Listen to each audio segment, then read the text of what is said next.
Morning. Welcome students. विद्यालय परिवार की ओर से इस कोरोना महामारी जैसे संकट के समय में ऑनलाइन क्लासें आपके हित को ध्यान में रखते हुए शुरू की गई, जिनको हम आगे बढ़ा रहे हैं। ऑनलाइन क्लासों में भी हम वैसे ही पढ़ेंगे जैसे कक्षाओं में पढ़ते थे। जिस प्रकार कक्षा में पढ़ाते थे उसी प्रकार पढ़ाया जाएगा।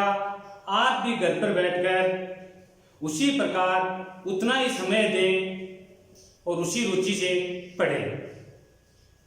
अब मैं कक्षा 10 से स्टार्ट कर रहा हूं। आज कक्षा 10 में हमने एक पाठ पढ़ा था, लेसन नंबर 6 केंद्र सरकार के बारे में।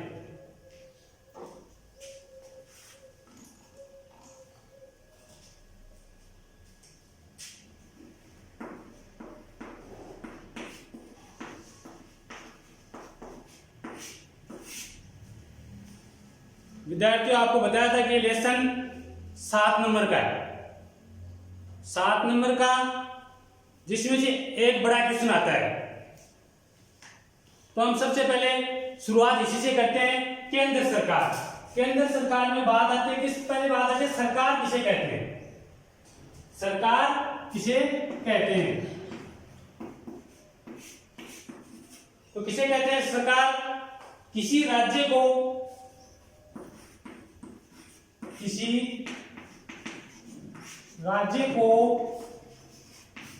मूर्त रूप प्रदान करने वाली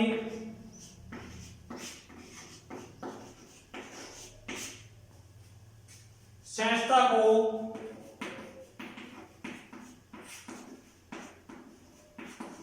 सरकार कहा जाता है।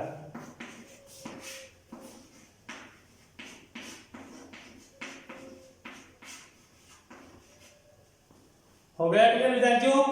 किसी राज्य को मूर्त रूप प्रदान करने वाली संस्था को सरकार कहा जाता है। सरकार के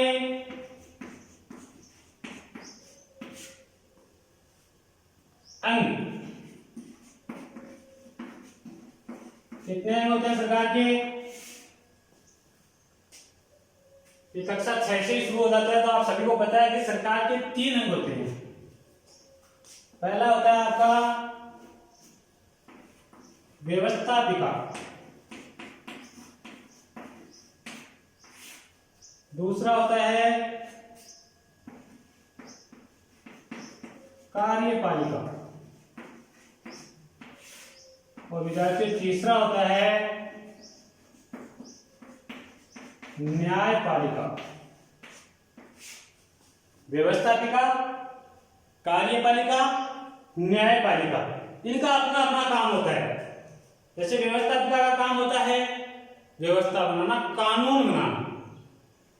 नाम से पता चलता है व्यवस्था बनाना, कानून बनाना। कार्यपालिका का काम होता है कार्य, यानी कि व्यवस्थापिका द्वारा बनाए गए कानून को लागू करना, कार्य करना।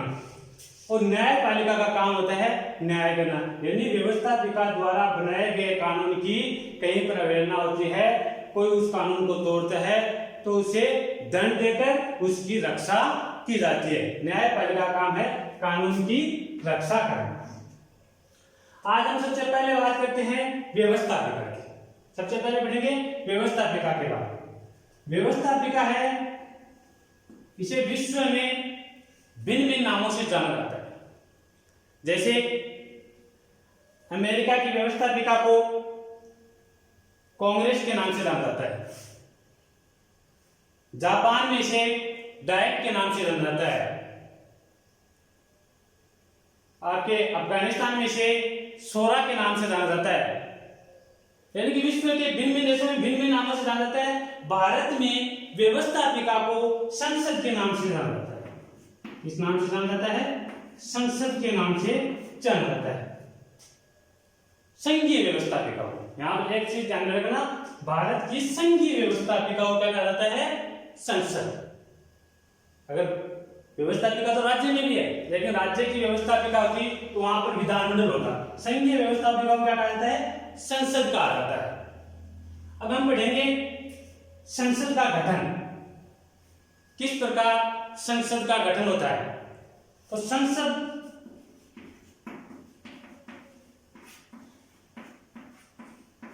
का गठन है वो लोकसभा,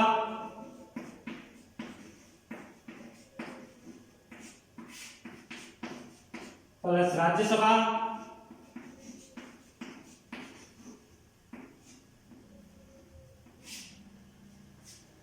और राष्ट्रपति।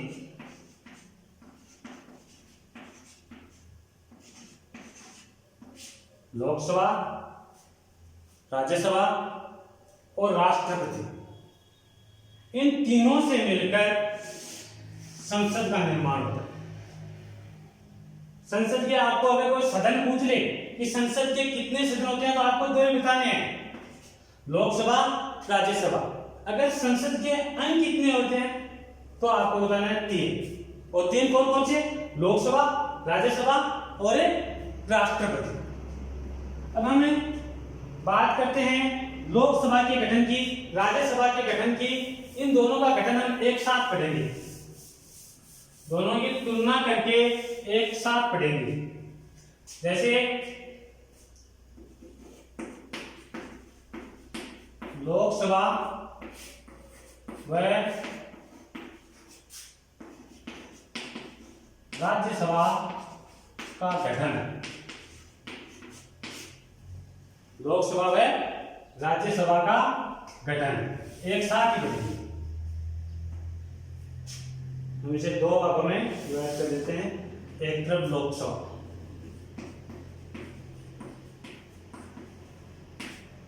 दूसरी तरफ राज्यसभा।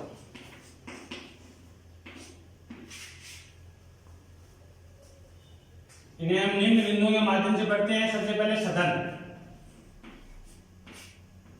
कौन सा है? सदन। लोकसभा संसद का निम्न सदन, निम्न सदन, लोकप्रिय सदन,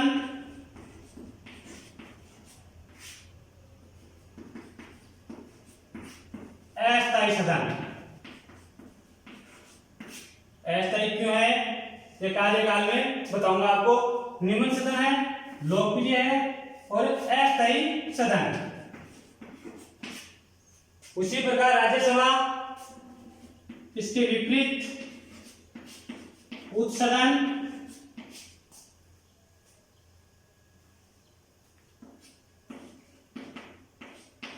अस्थायी सदन, उच्च सदन और अस्थायी सदन। तो ये बात आपको याद रह जाएगी। सदन की बात करें तो लोकसभा है वो निम्न सदन है, लोकप्रिय सदन है, अस्थायी सदन है। राज्यसभा है उच्च सदन है, अस्थायी सदन है। उसके बाद हम बात करते हैं सदस्य संख्या की, सदस्य संख्या की।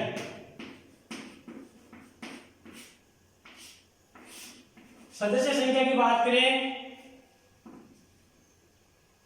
तो लोकसभा में हमारे मूल संविधान में सदस्य संख्या निर्धारित की गई थी 500। भारत के मूल संविधान में लोकसभा के सदस्यों की संख्या कितनी निर्धारित की गई थी? 500।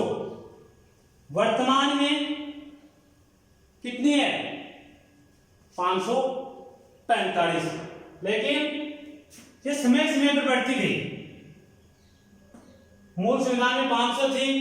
गोवा दमन दीव पुनर्गठन अधिनियम 1987 के द्वारा यह संख्या 500 से बढ़ाकर 552 कर दी गई।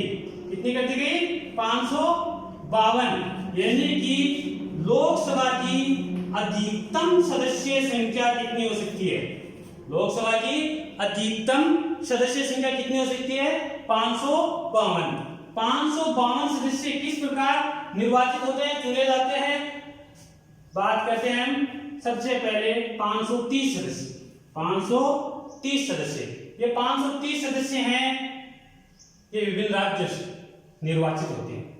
530 सदस्य राज्यों से निर्वाचित।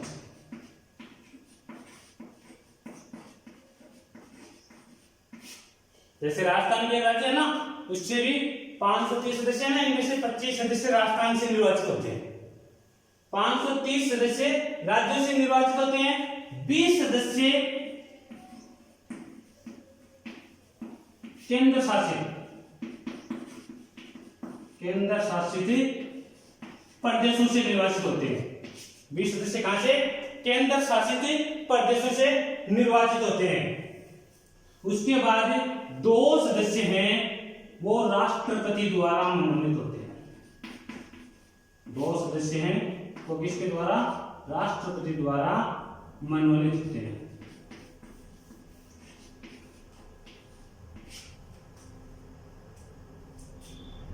आ गया समझ में?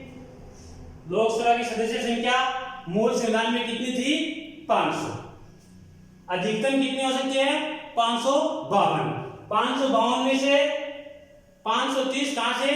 राज्यों से निर्वाचित होते हैं। 20 सदस्य केंद्र शासित प्रदेशों से निर्वाचित होते हैं और 2 सदस्य राष्ट्रपति द्वारा आंध्र समुदाय के मनोनीत किए जाते हैं। और ये संख्या वर्तमान में है 545। जो 552 थी, अधिकतम 52 हो सकती है, कि वर्तमान में 545। 545 में से 530 विभिन्न राज्यों से, 530 से विभिन्न राज्यों से, 13 सदस्य केंद्र शासित प्रदेशों से और 2 सदस्य हैं वो आंध्र समुदाय से मनोनीत किए जाते हैं। हो गया कुल मिलाकर 545। इसी प्रकार हम राज्यसभा की बात करते हैं। सदस्य संख्या, राज्यसभा में सदस्य संख्या, तो राज्यसभा में अधिकतम सदस्य संख्या है वो हो सकती है 250। कितनी हो सकती है? 250। 250 में से 238 सदस्य, 238 सदस्य विभिन्न राज्यों के विधानमंडलों से निर्वाचित होते हैं। 238 सदस्यों का क्या होता है? विभिन्न राज्यों से निर्वाचन। जबकि 12 सदस्य हैं वो मनोनीत होते हैं। तो मनोनीत कौन करता है? राष्ट्रपति। कौन करता है? राष्ट्रपति। ये जो 12 सदस्य होते हैं, ये किसी कला, विज्ञान, साहित्य या खेल के क्षेत्र में विशेष उन्नति प्राप्त किए हुए व्यक्ति होते हैं। जैसे आप खेल के क्षेत्र में बात कर सकते हैं, सचिन तेंदुलकर की बात कर सकते हैं, तो उसे बिना किसी निर्वाचन के राष्ट्रपति द्वारा राज्यसभा के लिए मनोनीत किया जा सकता है। किसी साहित्यकार को, नोबेल पुरस्कार विजेता को राष्ट्रपति द्वारा बिना निर्वाचन के, बिना चुनाव के राज्यसभा के लिए मनोनीत किया जा सकता है। और ऐसे कितने सदस्य मनोनीत किए जाते हैं? 12। बात करते हैं वर्तमान सदस्य संख्या कितनी है? 245। कितनी है? 245। 245 में से 233 का क्या होता है? निर्वाचन, और 12 सदस्य राष्ट्रपति द्वारा मनोनीत होते हैं। सदस्य संख्या के बाद आता है आपका निर्वाचक। सदस्य संख्या के बाद आता है निर्वाचक।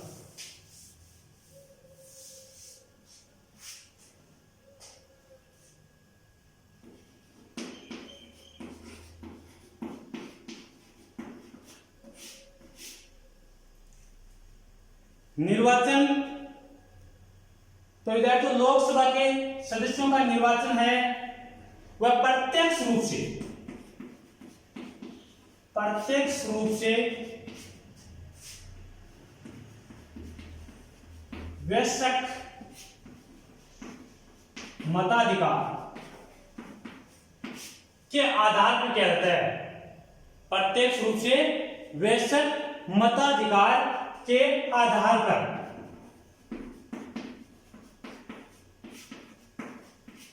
अब बात करते हैं प्रत्यक्ष और अप्रत्यक्ष की। प्रत्यक्ष वह होता है जिसमें जनता सीधे स्वयं भाग लेती है, वह निर्वाचन वह चुनाव जिसमें जनता सीधे स्वयं भाग लेती है, वह चुनाव क्या होता है, वह निर्वाचन क्या होता है, प्रत्यक्ष होता है। और लोकसभा के चुनाव में निर्वाचन में जनता क्या है, सीधे स्वयं में भाग लेती है। वयस्क मताधिकार, मताधिकार का मतलब है मत देने का अधिकार। वयस्क का मतलब है, भारत में वयस्क माना गया 18 वर्ष के नागरिक को, यानी 18 वर्ष का जो नागरिक है वो मत दे सकता है। सही बात है, केवल 18 वर्ष का होने से ही वह मत नहीं दे सकता। वयस्क जरूर है, अधिकार जरूर है कि वह 18 वर्ष का होने के बाद मत दे सकता है, लेकिन उसके लिए उसका नाम मतदाता सूची में पंजीकृत होना आवश्यक है। फिर चाहे वह किसी भी जाति का हो, धर्म का हो, किसी भी लिंग का हो, वो कोई फर्क नहीं पड़ता।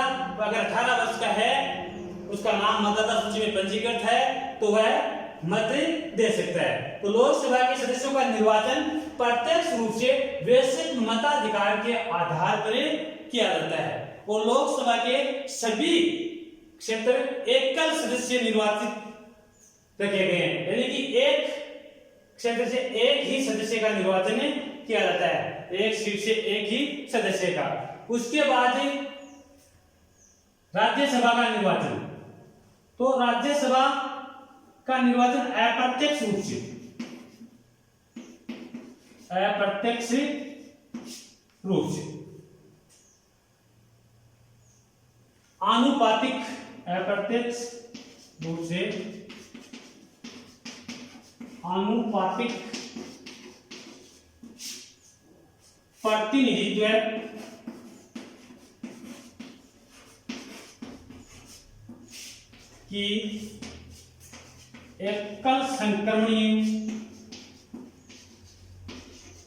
की एकल संक्रमणीय मतपत्ति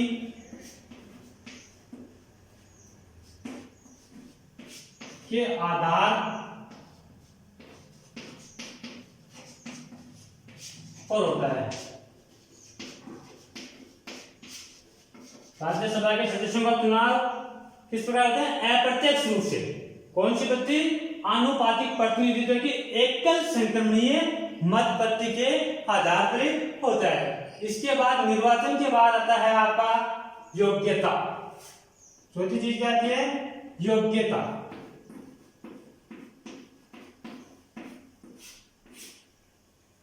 योग्यता में लोकसभा के सदस्यों के लिए सबसे पहले बात करते हैं हम आयु की। आयु 25 वर्ष। आयु कितनी होनी चाहिए, कम से कम 25 वर्ष। दूसरी बात, वह भारत का नागरिक हो, वह भारत का नागरिक हो।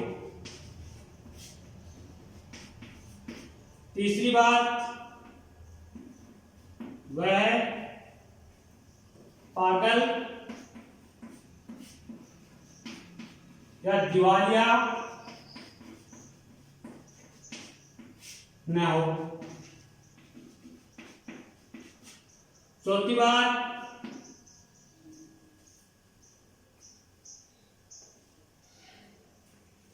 वह किसी सरकारी लाभ के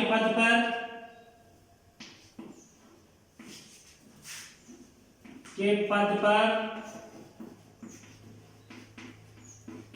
कार्यरत न हो। ठीक है। इसके बाद बात करते हैं राज्यसभा के सदस्यों की योग्यता की। तो राज्यसभा और लोकसभा के सदस्यों की योग्यता में केवल अंतर है वो आयु का है। किसका है? आयु का। और बाकी योग्यताएं सभी सेम है। जैसे राज्यसभा के लिए आयु कितनी होनी आवश्यक है? 30 वर्ष। राज्यसभा का सदस्य बनने की आयु कितनी होनी चाहिए? 30 वर्ष। लोकसभा का सदस्य बनने के लिए आयु कितनी होनी चाहिए? 25 वर्ष। बाकी वह भारत का नागरिक हो, वह पागल या दिवालिया घोषित न हो, वह किसी सरकारी लाभ के पद पर कार्यरत न हो। दोनों में समान योग्यताएं हैं। योग्यता के बाद आता है कार्य का। लोकसभा और राज्यसभा दोनों का कार्य का।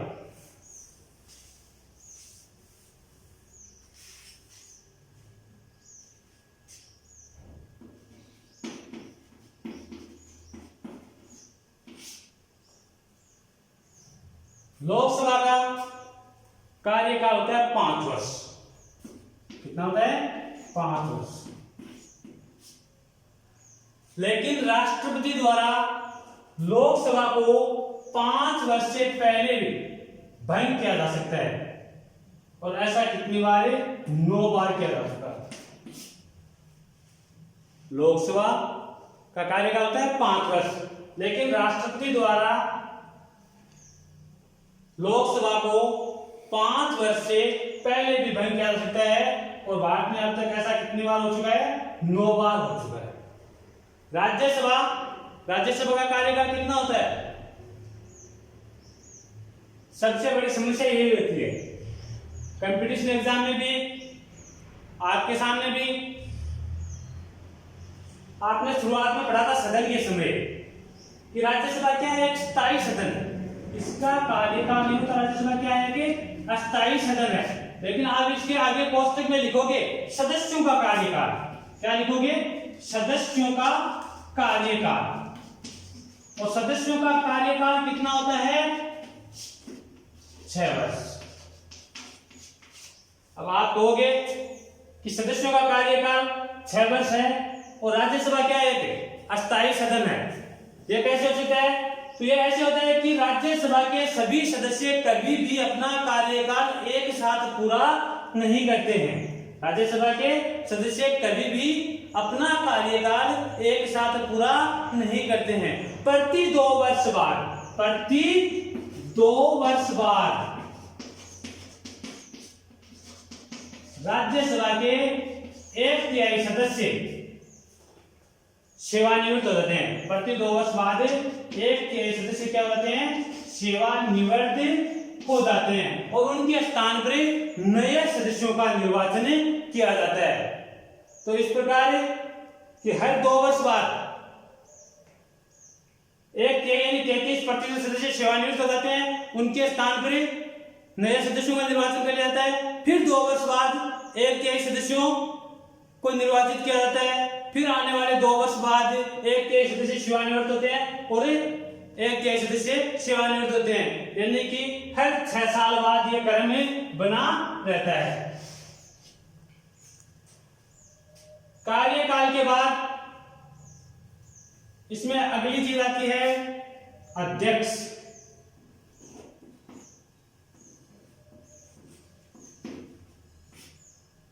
वह उपाध्यक्ष।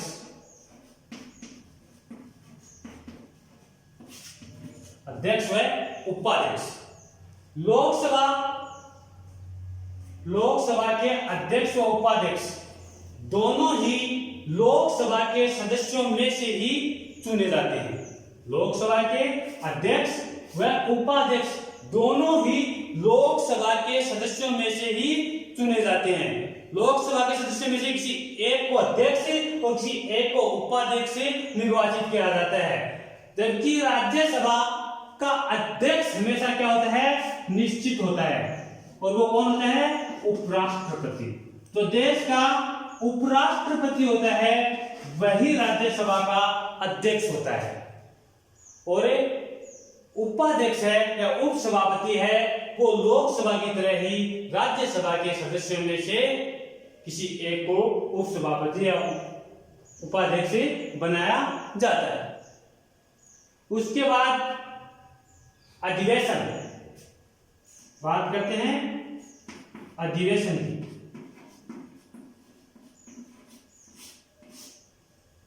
तो लोकसभा व राज्यसभा दोनों का संयुक्त अधिवेशन, लोकसभा व राज्यसभा दोनों का संयुक्त अधिवेशन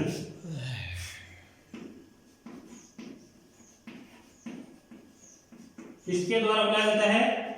राष्ट्रपति द्वारा बुलाया जाता है।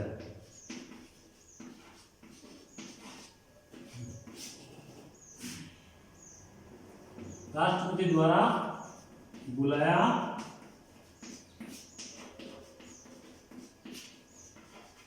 जाता है। तो यही बात आपको राज्यसभा में ध्यान रखनी है कि लोकसभा और राज्यसभा दोनों का संयुक्त अधिवेशन राष्ट्रपति द्वारा बुलाया जाता है। इसमें केवल एक बात ध्यान में रखनी, नियम केवल यह है कि लोकसभा की दोनों बैठकों के मध्य 6 माह से अधिक का अंतर नहीं होना चाहिए। कितना? 6 माह से अधिक का अंतर नहीं होना चाहिए। तो इस प्रकार हुआ आपका लोकसभा व राज्यसभा का गठन। अब मैं आज का ये लेसन यही समाप्त करता हूं और इस विद्यालय, इस संस्था का एक सदस्य होने के नाते अभिभावकों से भी अपील करता हूं कि विद्यार्थियों को एक निश्चित समय दें, उन्हें पढ़ने के लिए एक निश्चित स्थान पर व्यवस्थित रूप से बैठाएं कि आपकी 3 घंटे की कक्षाएं हो रही हैं, 6 सब्जेक्ट्स की अगर आप आधे घंटे की 3 घंटे की कक्षाएं हो रही हैं तो उन्हें नियमित रूप से लगातार पढ़ें। यानी कि 15 मिनट पढ़ लिए, उसके बाद 15 मिनट 2 घंटे बाद पढ़ रहे हैं, नहीं, कम से कम या तो कंटिन्यू पढ़े 3 घंटा, और अगर 3 घंटे कंटिन्यू नहीं पढ़ पा रहे हैं तो 2 बार में करके 1.5 घंटे पढ़कर कंटिन्यू, जिस प्रकार आप कक्षा में बैठकर 6 घंटे पढ़ते थे, आपको वही काम घर पर बैठकर 3 घंटे में करना है।